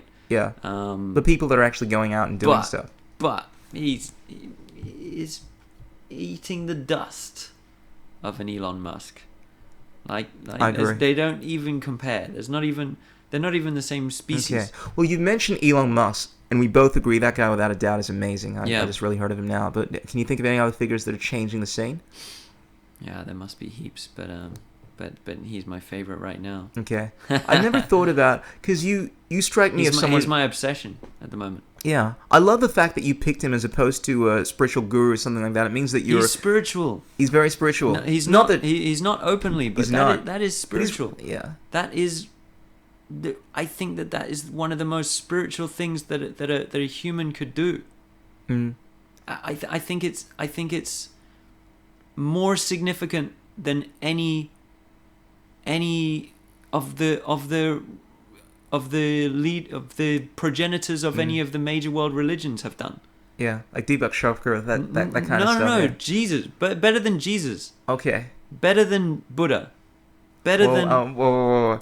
Just I'm- realize what you're saying here. I'm serious. Hugo, that's serious. a big call. I mean, when the Beatles made that statement, I right, like you know, my- they kind of potentially. Elon Musk is bigger than Jesus. All right.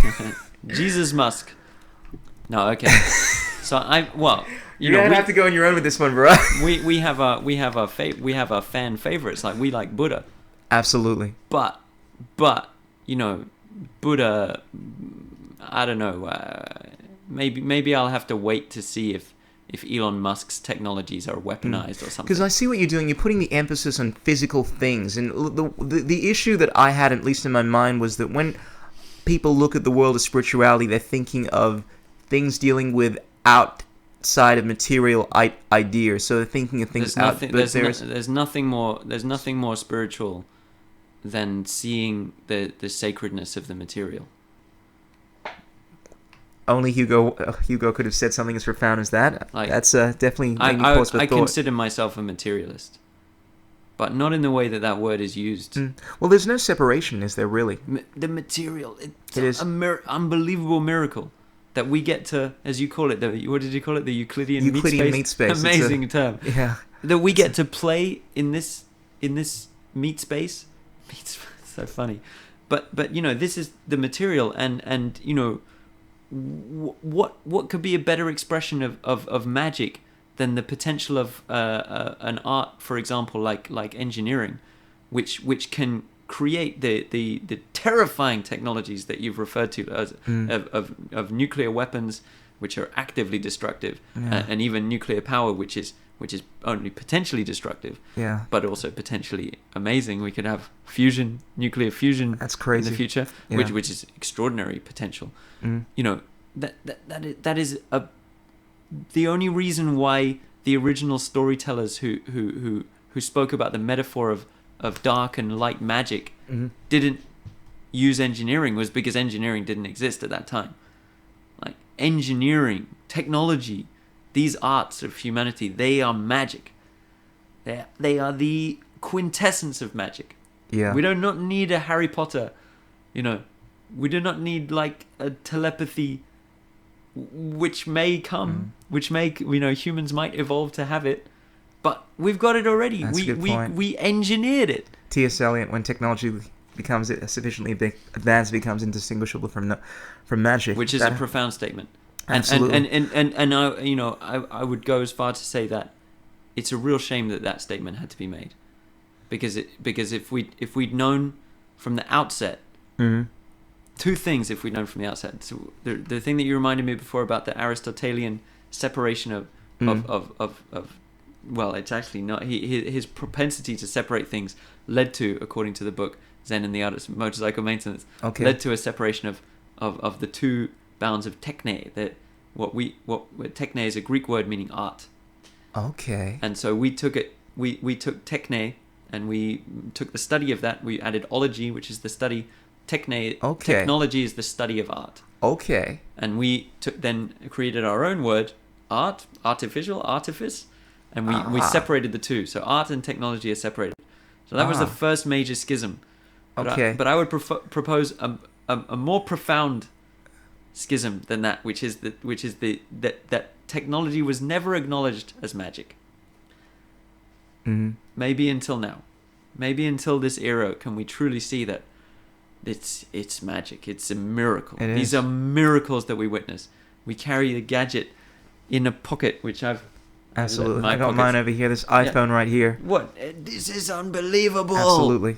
And you see the progression of this. This is what I love about the times that we're living in, because like magic, we are seeing ourselves grow into these incredible beings that basically have godlike powers. And it sounds like crazy. I can't believe you use the word God, Krishna. But for crying out loud, we have mediated telepathy. I can send an idea right to you thousands of miles away. I can interface with you like freaking magic. I have now access to a pool of unlimited information. And pretty soon, here's the crazy thing. Bro, do you want to talk technology? Fucking talk technology to you.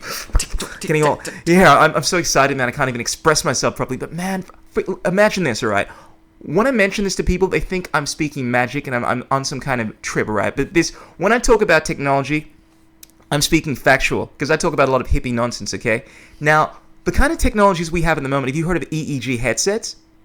That's what you showed me last time, right? No, that was I think it's some kind of Oculus Rift. It's another amazing thing that's come out. But EEG headsets are one of the coolest thing, because you can make this leap, right, that is not crazy. It is completely, utterly logical. Now, first of all, EEG headsets allow you to manipulate physical matter with your thoughts. So basically now you can play computer games, right, where you put these EEG headsets on and you can make your character turn left, turn right. There's this game where you get to use these chi powers and you can bend a tree by thinking it. The Chinese have created a drone You that can bend a tree. What? well, in it's the like game. it's like playing a game, but you're using this EEG headset. So rather than using a controller, it's reading your thoughts. it's reading your thoughts. You're Basically, controlling the game. absolutely. You have to calibrate, spend some time doing that. But now you can use a drone. You can Yeah. fly this thing with your freaking EEG Yeah. headset. You can take pictures by blinking, all right? Now, that sounds crazy to a lot of people, but that is real stuff. You can actually type messages now. You can see this on YouTube.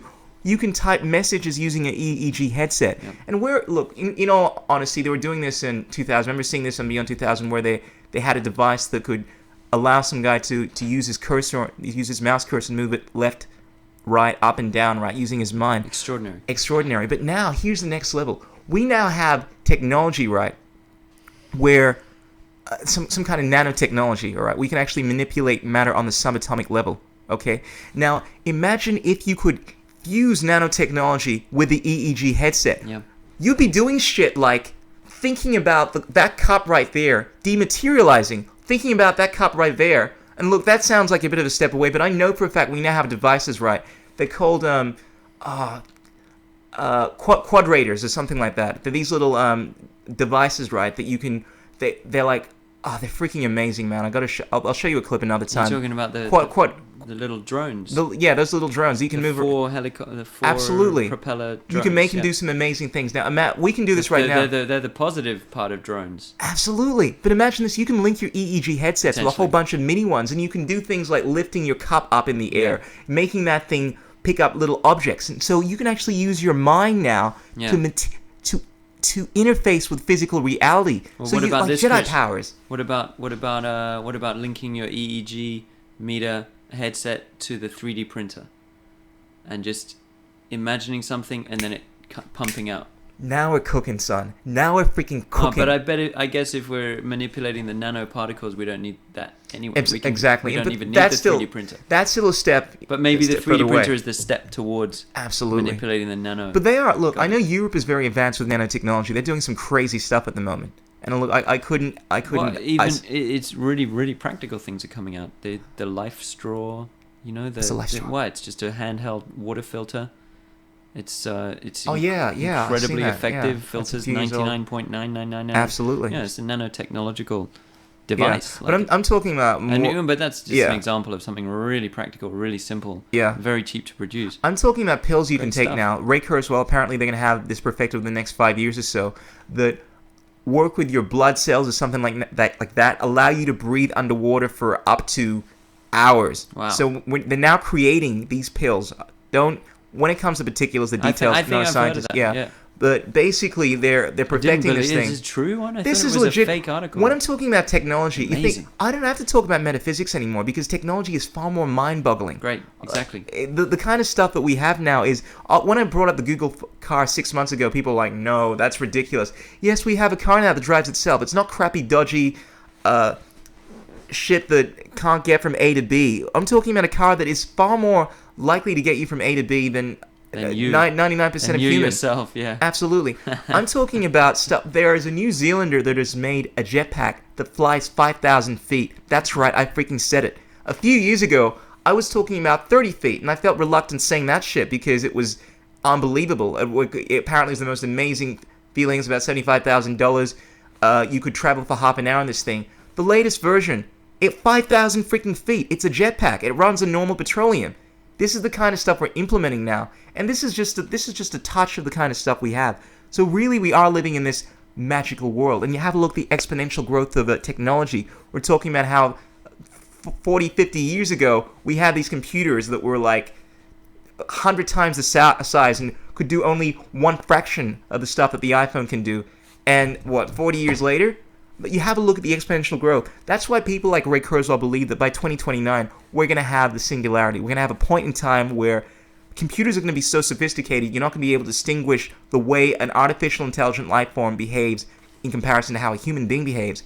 And unless, of course, we've somehow fused our physiology with technology, like transhuman nutcases or beautiful beings, you're not going to be able to you're not going to be able to see this technology. This is the definition Ray Kurzweil gives of the singularity. Unless, of course, you can merge your physiology with the technology, you won't be able to somehow perceive the rate at which it is growing or something like that. Mm-hmm. But it's powerful stuff. And you're right. We are in a magical age, man. We've been in it for a while. We just didn't know it. Like the what we've been living through, in my opinion, was that tail end of a dark age, in which the Industrial Revolution was an expression of dark magic.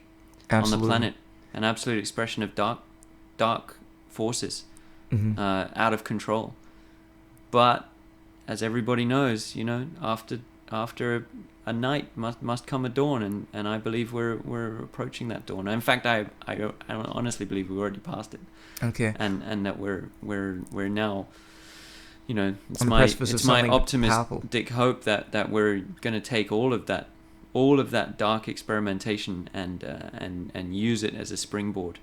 Do you kind of feel, though, that there is this imbalance between our technological progression and our progression on this spiritual, psychological, I don't know what term you want to use to define that level? And that's what the issue is. I mean, if we have these, it's like giving a baby these destructive weapons, and are they capable to use? I mean, look what we've done with nuclear weapons already. Over the last 100 years, we've had 4 major detonations. Long Island, Chris, Fukushima, Chernobyl. That's 3 Mile Island. I can't remember all of them. Even though those are terrible disasters. Yeah. You got the flip side to that is, well, it's a bloody miracle that there weren't more. I mean, considering the quantity that this technology is being used and the quantity of weapons that exist, the fact that more disasters haven't happened, which sounds like a really kind of dull and kind of slightly stupid, tempting fate thing to say, but that's the side that I would choose to focus on. I like the side you choose to focus on. We could have, and we can still destroy the planet. We will be able to, with any number of new technologies in the future. At some point, we're going to be able to rip a hole in the space-time continuum. Absolutely. You familiar with Type 1, Type 2, Type 3 civilization, that kind of shit? It's going to happen. So these technologies which can destroy massively more than previous generations of technologies are a natural consequence of growth. Like when you're a kid, you barely get trusted to crawl, and by the time you're 20 or 17 or whatever their age is, you get entrusted with a metal killing machine on wheels. There's a time and a place when you are allowed to wield the technology in spite of its destructive power. So absolutely, the optimist in me says that yes, we accelerated our techno magical capabilities far beyond our spiritual capabilities for the last 400 years, but we did it. We succeeded. We got over the finish line, in my opinion. And there's a lot of people who just tear their hair out hearing me say that. But in my chosen opinion, we did it. We got over the finish line, and even though there is still plenty of darkness around and plenty of potential for global destruction or individual destruction or terrifying existences for large swathes of the population, nevertheless, we are now on the upward slope into the light. Absolutely. That is a freaking beautiful rant, man. I can imagine a little clip with your beautiful music going in synchronicity to this beautiful oratory of that whole thing, and that being like a powerful video.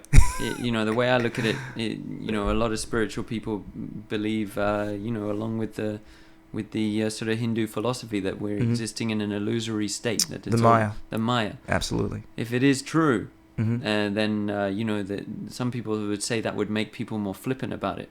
But if it is true that this is a manifestation of our psyche, then we have way more responsibility for its status than if it wasn't a manifestation of our psyche.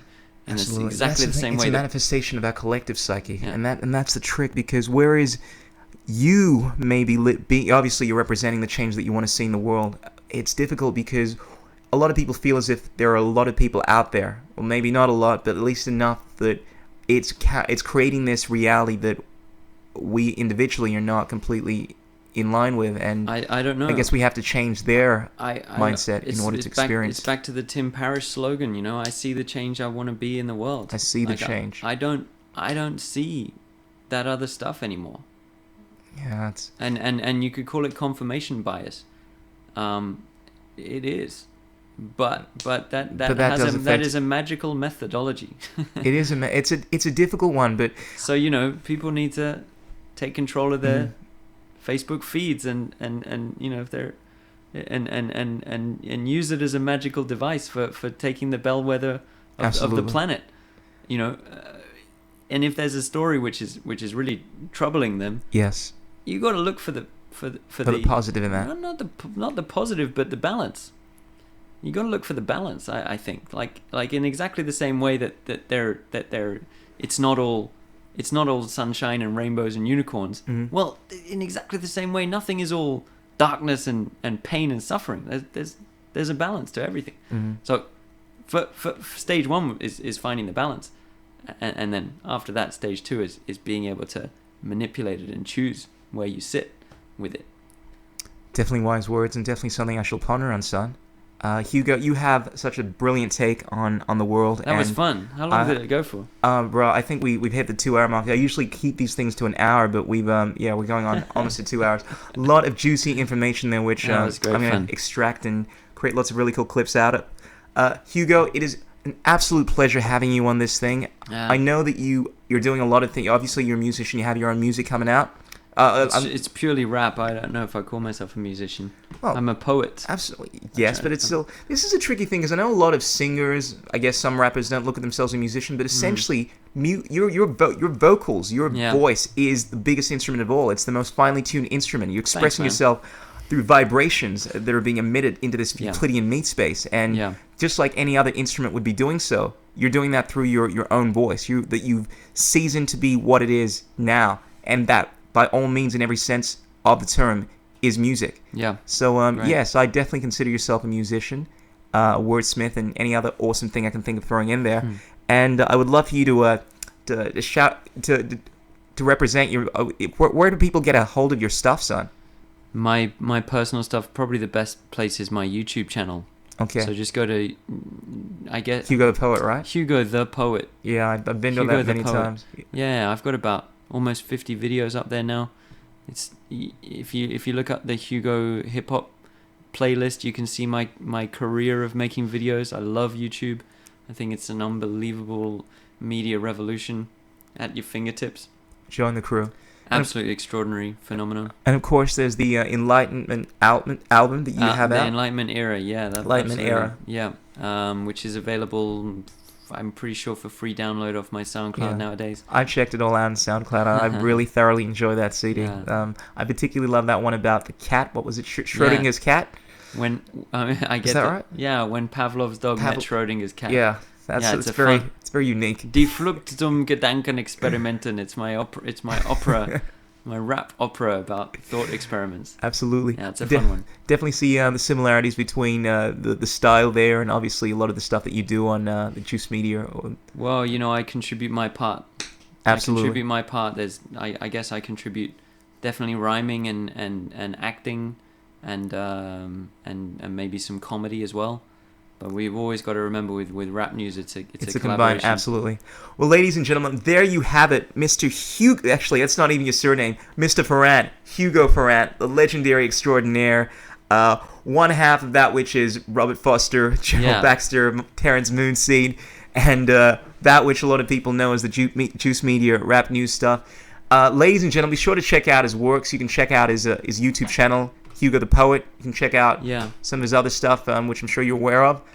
Until next time, everyone, I've been wanting to do this podcast for quite some time. A lot of people have been waiting for this one, so be sure to share the frack out of this thing. Let's get this message out there, and let's blow this thing up. I want this to become Melbourne's premier disseminator of awesome information, and I would love to have more guests like yourself. You can hook me up with all your friends and whatnot, Hugo. Yeah, well, it's been fun, Chris. Yeah, I really appreciate you. Thank you, man. I appreciate you taking the time to do this. Peace out. Let's keep it real, everyone. Until next time. Indeed. This is the Crucial Journey podcast. Ow! Thank you. Okay. Now you put water into a cup. It was a lot of fun, man. Yeah, it was great. It was a really good podcast. Into a bottle, it becomes the bottle. You Comes put the it in a bottle. teapot, Like my it becomes intro music. Yeah, it's good. Water It's can good. flow, or it can Okay. crash. See water. Our deepest fear is not that we are inadequate.